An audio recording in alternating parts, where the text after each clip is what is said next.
January 26, 1945, 2:20 p.m. The frozen fields outside Holtzweiler, France. Through the smoke and chaos of battle, something unbelievable was happening. One lone American soldier stood on top of a burning tank destroyer, single-handedly stopping an entire German company's advance.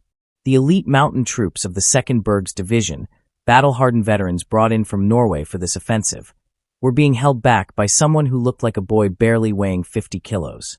Behind the German lines, 6 tanks, Panzer IVs and tank destroyers that had crushed enemy forces all across Europe, sat frozen in place. Their commanders were too stunned to move forward without infantry support. But that infantry was being cut down methodically by just one American. The 250 men of the reinforced German company had walked into something their own military doctrine said was impossible. A single soldier holding the line against a full combined arms assault. The math was brutal, 40 exhausted Americans facing 250 elite German mountain troops and 6 tanks. By every rule of military science, the American position should have fallen in minutes. But instead, for one incredible hour, 2nd Lieutenant Audie Leon Murphy rewrote the rules of war. His path to that burning tank destroyer began far away in the cotton fields of Hunt County, Texas. Murphy was born on June 20, 1925, to poor sharecroppers. He was the 6th of 12 children, and his early life was marked by poverty and responsibility. When Audie was 12, his father walked out. His mother died in 1941 from endocarditis and pneumonia, leaving 16-year-old Audie as the main provider for his younger siblings. "If I don't hit what I shoot at, my family doesn't eat tonight," young Murphy once told his neighbor Monroe Hackney, explaining his uncanny marksmanship. The boy could drop a running rabbit at 50 yards with a .22 rifle that most people couldn't even hit a barn with. Every bullet cost money the family didn't have. Every miss meant going hungry. Under that kind of pressure, Murphy developed a shooter's eye that would later terrify German soldiers across 3 countries. When Pearl Harbor was attacked, Murphy saw his chance. The military promised steady pay, 3 meals a day, and the ability to send money home to take care of his younger siblings. But joining the military wasn't easy for him. At just 5 feet 5 inches and 110 pounds, he was turned away by the Marines and the Navy for being too small. Even the paratroopers wouldn't take him. Finally, the regular Army infantry accepted him on June 30, 1942, after his sister Karen signed a fake affidavit claiming he was 18. Private First Class David Mouse McClure, who trained with Murphy at Camp Walters, Texas, later said, "We all thought he was just a mascot. This kid looked about 14 and weighed nothing. The drill sergeants gave him hell, called him baby. But there was something different about him. On the rifle range, those baby blue eyes turned cold as winter. He never missed, not once." Murphy's transformation from a Texas farm boy to a lethal soldier began during the invasion of Sicily in July 1943. Company B, 15th Infantry Regiment, 3rd Infantry Division, landed at Lacarta as part of Patton's 7th Army. In the rugged mountains of Sicily, Murphy discovered something that would haunt him forever. He was exceptionally good at killing. His rural upbringing had trained him to move silently, use the terrain for cover, and shoot fast and true. Near Palermo, when his unit was pinned down by enemy machine gun fire, Private Murphy slipped around behind the position, took out the crew with grenades, and then turned their own weapon on the retreating German soldiers. Captain Paul Harris watched it happen. They recommended him for the Bronze Star, writing, "This soldier displays a natural aptitude for combat that is extraordinary in one so young and inexperienced." The Italian campaign turned Murphy from a good soldier into a living legend. At the Volo River crossing in October 1943, when his squad was nearly wiped out, Murphy stood alone against a German counterattack. Using a borrowed sniper rifle, he calmly picked off 5 German soldiers from over 300 yards away. For this act of bravery, he was awarded the Distinguished Service Cross. Staff Sergeant William Polson described how Murphy fought. "Muff didn't fight angry. That's what made him terrifying. He fought cold, calculated, like he was doing math. See a German, eliminate the German, move to the next German. No emotion, no hesitation, just deadly efficiency." At Anzio, that blood-soaked beachhead Winston Churchill called the Wildcat, Murphy earned his first Silver Star by taking out a German tank with a bazooka at point-blank range. By the invasion of southern France in August 1944, Murphy had survived Sicily, Salerno, Anzio, and Rome. He'd been wounded twice, decorated multiple times, and earned a reputation among both American and German soldiers as someone to fear. When his lieutenant was killed in an ambush near Montelimar, Sergeant Murphy took command of 18 men against more than 100 Germans. For 2 hours, he held a critical crossroads, personally accounting for 15 enemy dead. His leadership earned him a battlefield commission to second lieutenant on October 14, 1944. By January 1945, as Company B moved toward the Colmar Pocket, Murphy was no longer the baby-faced recruit who'd joined in 1942. War had aged him far beyond his 19 years. Most of the friends he had started with were dead or wounded. He had personally killed over 100 enemy soldiers. The Colmar Pocket was pure hell, 850 square miles of frozen German-held ground west of the Rhine. It was the last piece of French soil the Wehrmacht still controlled, and Adolf Hitler had ordered it held at all costs. The Germans reinforced it with their best remaining units, including the 2nd Mountain Division, elite troops trained in Norway for winter combat. For Company B, the situation was desperate. In 5 days of fighting leading up to January 26th, they had lost 102 men and all their officers except Murphy. From a full-strength company of 187, only 40 soldiers were still able to fight. Murphy himself was wounded, a piece of shrapnel in his leg from 2 days earlier, but he never told anyone. Private Anthony Abramsky remembered what it felt like. We were finished. Done. Most of us hadn't slept in 3 days. We'd been living on cold K rations, when we could eat it all. Half the guys had frostbite. Our machine guns were freezing up. We tried all night to dig foxholes, but the ground was like iron. When dawn came and we saw our positions stretched along the edge of the woods with open fields in front of us, we knew we were sitting ducks. January 26, 1945. Dawn broke gray and bitterly cold. The temperature hovered around freezing, and the wind cut through even the thickest overcoats. Snow lay 3 feet deep in some places, but constant artillery fire had churned much of the battlefield into a moonscape of frozen mud and ice. Company B held a thin line along the edge of the Badavir forest, staring out across nearly a mile of open ground toward the German-held village of Holzfeuer. Murphy had positioned his battered company as best he could. 2 M10 tank destroyers were their only defense against enemy armor. His infantry was stretched thin along the treeline.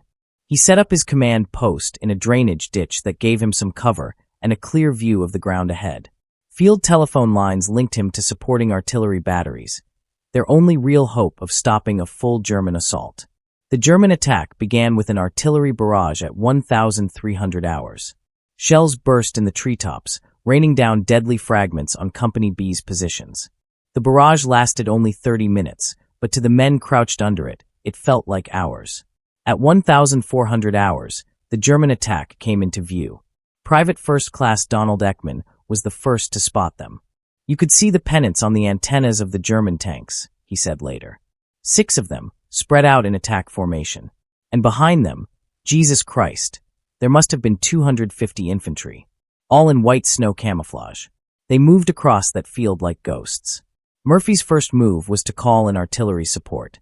But deep down he knew artillery alone wasn't going to stop this attack. The Germans were coming. They were too spread out, too many, and moving too fast.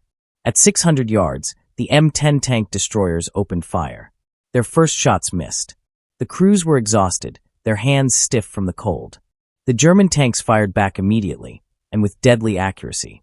An 88mm shell slammed into the rear M10's turret. The tank destroyer exploded into flames. Its crew bailed out, running for the safety of the woods. The forward M10 tried to reposition for a better shot, but its tracks slipped on the frozen ground. The vehicle slid sideways into a drainage ditch, stuck fast. The crew had no choice but to abandon it and fall back. By 1420 hours, both tank destroyers were out of action. German infantry were closing in, now just 200 yards away. That's when Murphy made the decision that would earn him the Medal of Honor. He ordered his remaining men to retreat to prepared positions in the woods. But he didn't go with them. Instead, Murphy sprinted through the artillery fire straight toward the burning M10 tank destroyer. The vehicle was a towering inferno at the rear, where the 88mm shell had ignited its fuel and ammunition. Thick black smoke poured out of the hull. The heat was so intense you could feel it from 30 feet away. At any moment, The remaining shells inside could detonate, turning the tank destroyer into a massive bomb. Murphy climbed up onto the tank destroyer and took control of its .50 caliber M2 Browning machine gun. From that high position, he had a perfect field of fire over the advancing German troops. But he was also completely exposed, a single figure outlined against the sky, with nothing to protect him except the smoke pouring from the burning vehicle beneath his feet. Private First Class Anthony Abramsky watched from the woodline. I saw Lieutenant Murphy climb on top of the burning tank destroyer while bursts of machine gun fire were cracking all around. Pistol fire from the advancing infantry was hammering against the hull and treads. It was the greatest display of guts and courage I have ever seen. The M2 Browning was a devastating weapon in skilled hands. It could fire 550 rounds per minute with an effective range of 2,000 meters. Its heavy bullets could rip through light armor and shred human bodies. In Murphy's hands, it became an instrument of precise destruction. For the next hour, Murphy worked the machine gun with deadly accuracy. At the same time, he stayed on the field telephone with artillery support, calmly calling in fire missions dangerously close to his own position. His machine gun fire combined with the artillery he directed built a wall of steel the German infantry simply couldn't break through. Sergeant Elma Broly, watching from the treeline, later said, "The German infantrymen got within 10 yards of Lieutenant Murphy, who killed them in the ditches, in the meadows, in the woods, wherever he saw them." The conditions made Murphy's stand even more extraordinary. The frozen ground had made it impossible to dig proper trenches. The sky shifted between gray and clear, changing visibility from minute to minute. The brutal cold jammed weapons and left soldiers fighting frostbite after days of non-stop combat. But Murphy's position on the M10 gave him a critical advantage, and he used it brilliantly. The tank destroyer sat on a slight rise overlooking the German approach, giving him a clear and commanding field of fire. The .50 caliber's 2,000-meter range allowed him to hit targets from far away, while the thick smoke from the burning vehicle hid him from accurate German fire. The Germans suddenly found themselves in a tactical nightmare.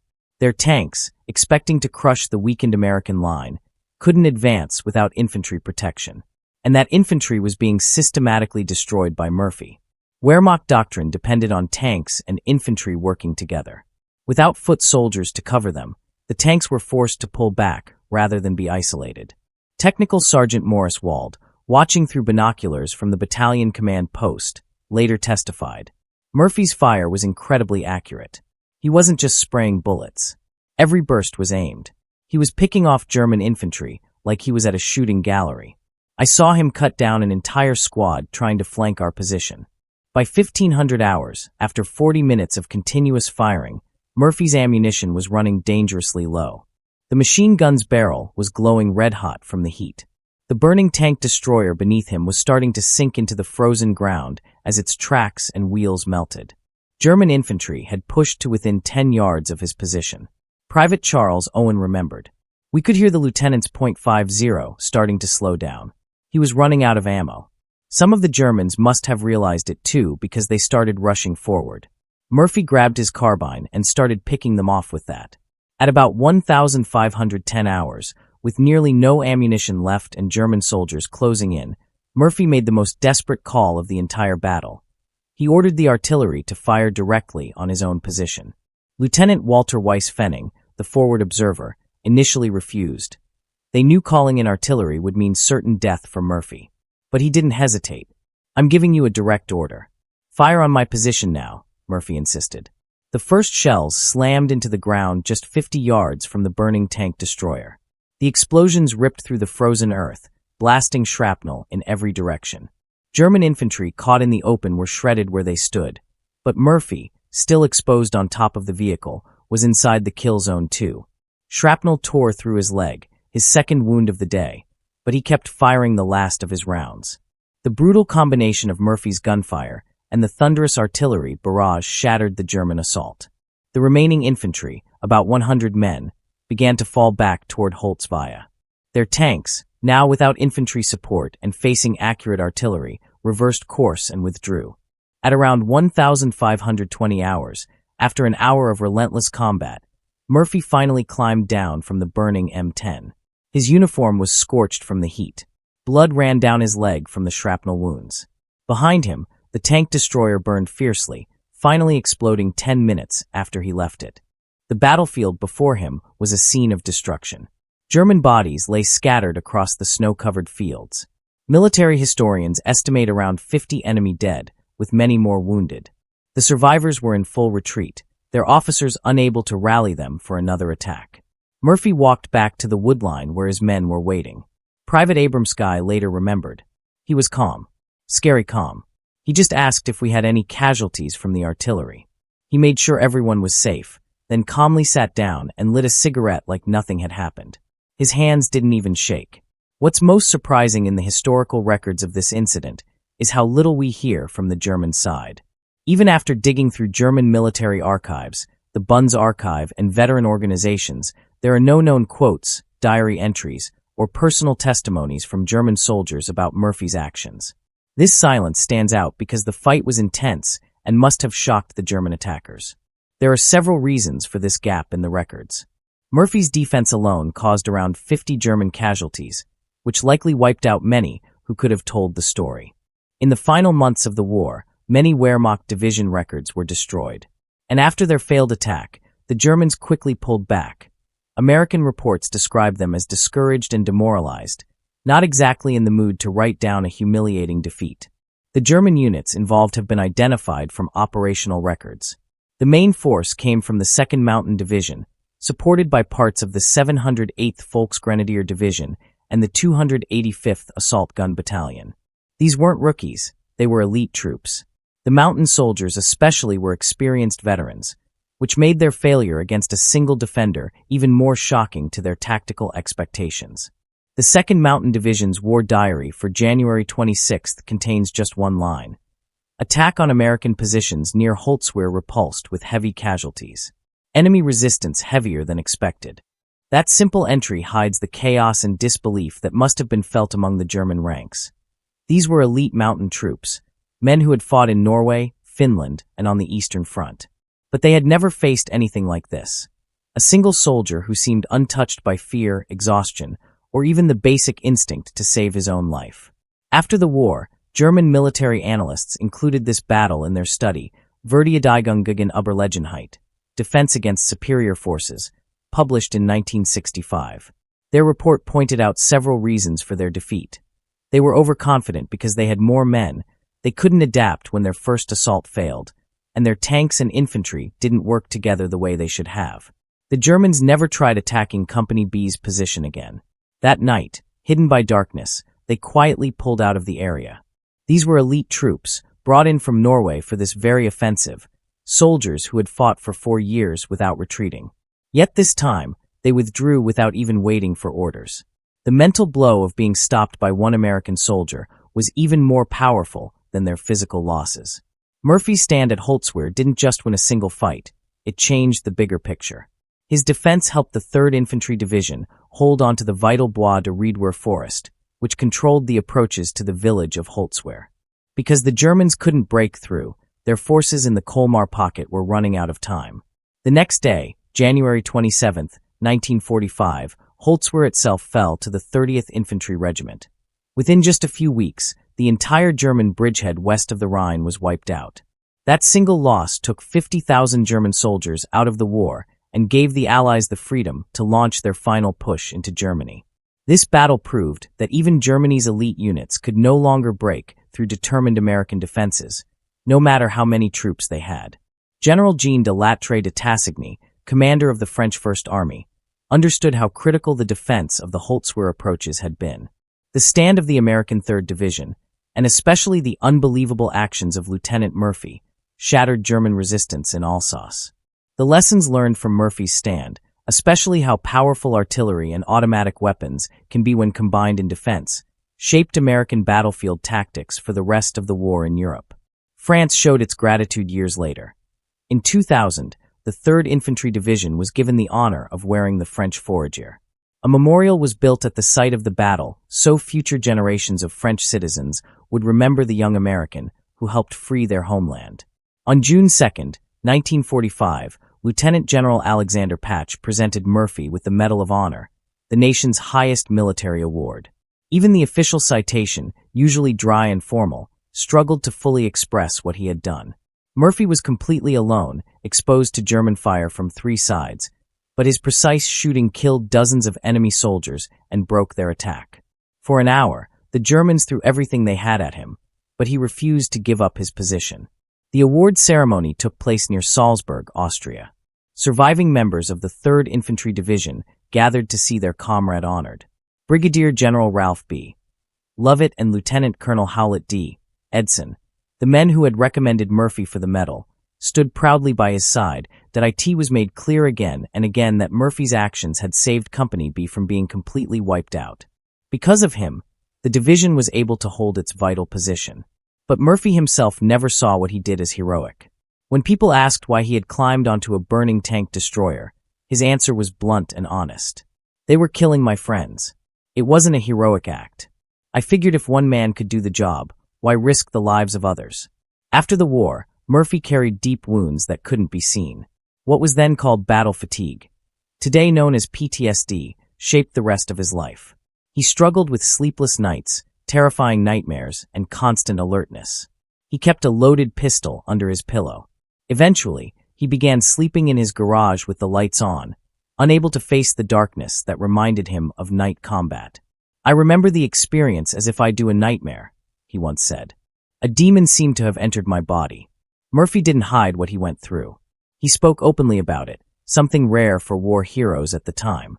His honesty led to a major change: the creation of the Audi L. Murphy Memorial VA Hospital in San Antonio in 1973, 2 years after his death in a plane crash at just 45 years old. His personal life showed how deeply the war followed him home. His first marriage to Wanda Hendricks lasted only 16 months, torn apart by the emotional weight of his trauma. Hendricks later said he was like two different people. During the day, he could be charming, funny, and kind. But at night, everything changed. He would walk the house with a loaded gun, unable to rest.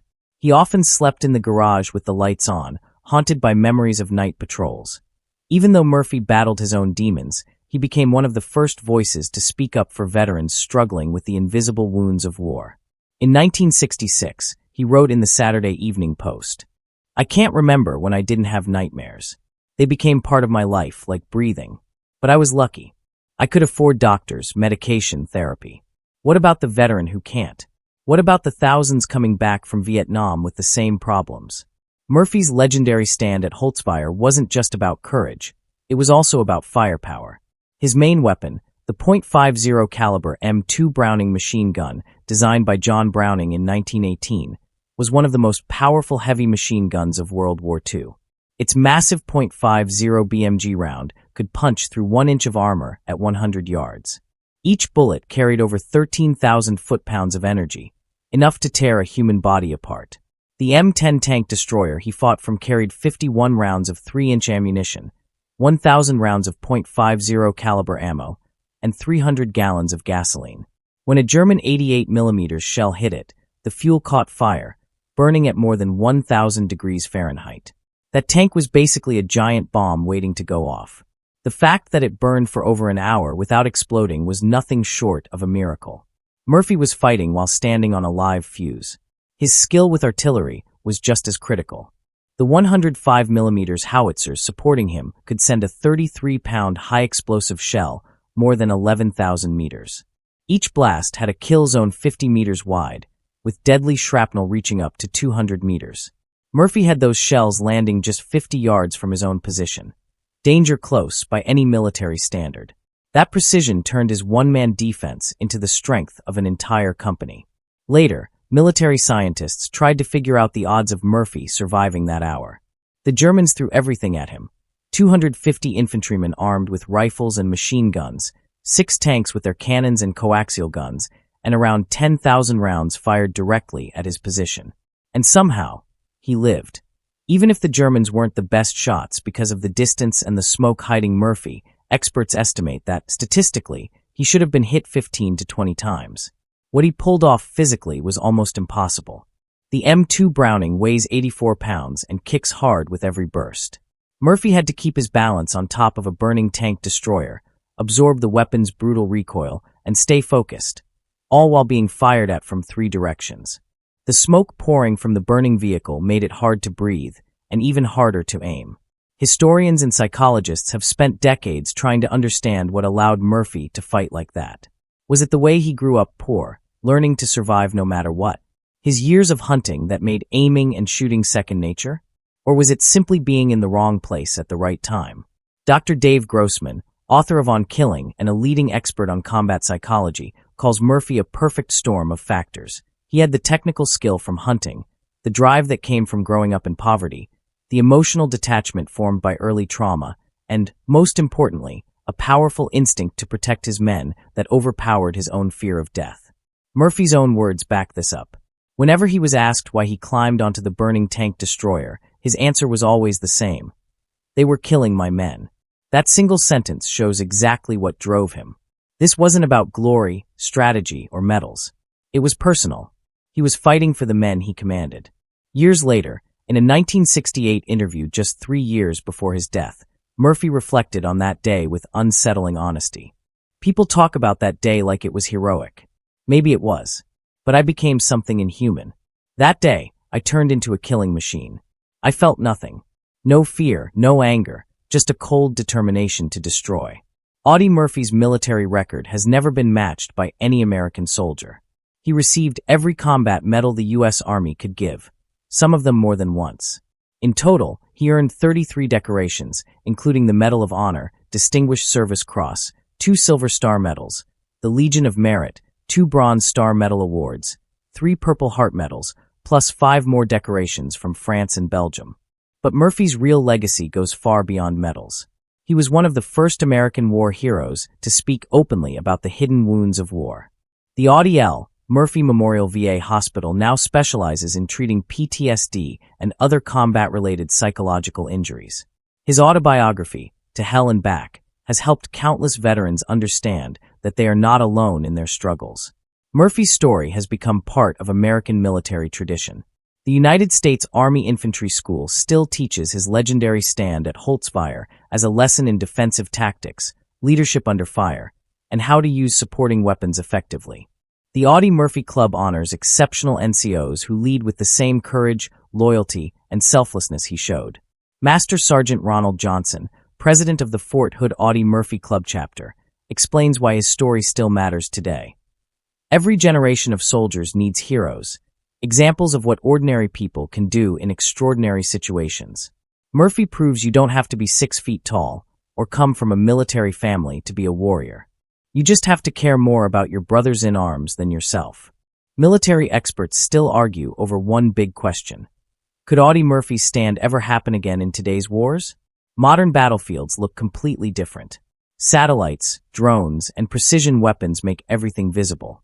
It seems like there's no room for lone heroics anymore. But recent wars have proved otherwise. In Afghanistan and Iraq, American soldiers have shown the same kind of bravery Murphy did. David Balavia's brutal house-to-house battle in Fallujah. Paul R. Smith's machine gun defense in Baghdad. These moments echoed Murphy's courage to stand against impossible odds. General Stanley A. McChrystal, former head of Joint Special Operations Command, explained it best. Technology changes how war looks, but not what it is. War is still a battle of human will. Murphy proved that one person's refusal to give ground, no matter the odds, can change everything. At the United States Army Maneuver Center of Excellence, Murphy's stand is still used to teach key lessons. The power of holding the right position, how to combine supporting fire effectively, and how to break the enemy's will to fight. Murphy understood that simply killing the enemy wasn't enough. He had to make them believe attacking was suicide. His cold, relentless accuracy shattered their confidence and stopped their advance. But while the world saw him as America's most decorated soldier, Murphy was fighting a different war inside himself, against the nightmares that never ended.